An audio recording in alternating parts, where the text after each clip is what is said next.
भारत और पाकिस्तान के बीच में सीज फायर की घोषणाओं के बाद में सीमाओं पर तनाव भले ही कम हो गया हो, लेकिन सियासत में एक नई बहस छिड़ चुकी है।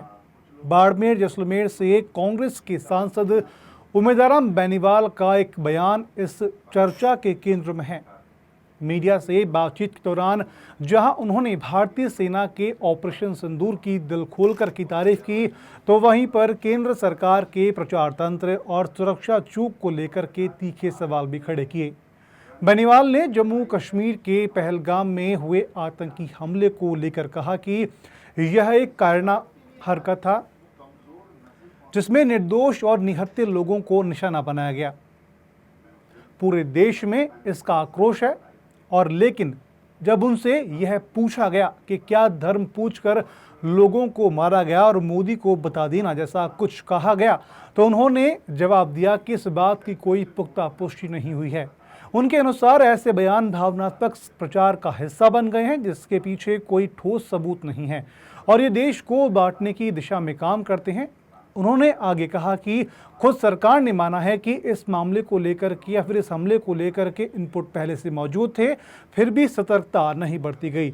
ये एक गंभीर चूक है। हालांकि उन्होंने भारतीय सेना की जवाबी कार्रवाई को काबिल तारीफ बताया और कहा कि देश को अपनी सेना पर फख्र है और सेना का पराक्रम हर देशवासी के गर्व का विषय है।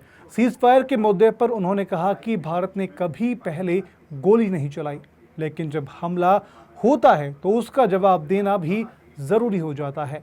पाकिस्तान को सबक सिखाने के लिए जो कदम उठाए गए वे उचित थे, लेकिन उन्होंने यह भी जोड़ा कि किसी तीसरे देश की मध्यस्थता लोगों को रास नहीं आई। भारत की छवि एक आत्मनिर्भर और निर्णायक राष्ट्र की रही है। इस दौरान उन्होंने पूर्व पीएम इंदिरा गांधी को भी याद किया। उन्होंने कहा कि जब 1971 में युद्ध चल रहा था तो अमेरिका ने अपने 7वें बेड़े की धमकी दी थी, तब भी इंदिरा गांधी नहीं झुकी थी। आज लोगों को मलाल है कि अमेरिका के दबाव में आकर के भारत ने इस बार कुछ कदम पीछे खींच लिए। सांसद उमेदराम बेनीवाल का यह बयान उस समय आया है जब देश शोक और गुस्से के भावों से गुजर रहा है। एक तरफ जहां सेना के शौर्य को सलाम किया जा रहा है, तो वहीं पर सरकार की रणनीति और संचार प्रणाली पर सवाल भी उठ रहे हैं। क्या वाकई धर्म पूछकर मारा गया जैसी बातें बिना सबूत सिर्फ भावनाओं को भड़काने के लिए कही जा रही है, या इसके पीछे कोई और सच्चाई है? अब ये सवाल जनता के सामने है और जवाब सरकार को देना है।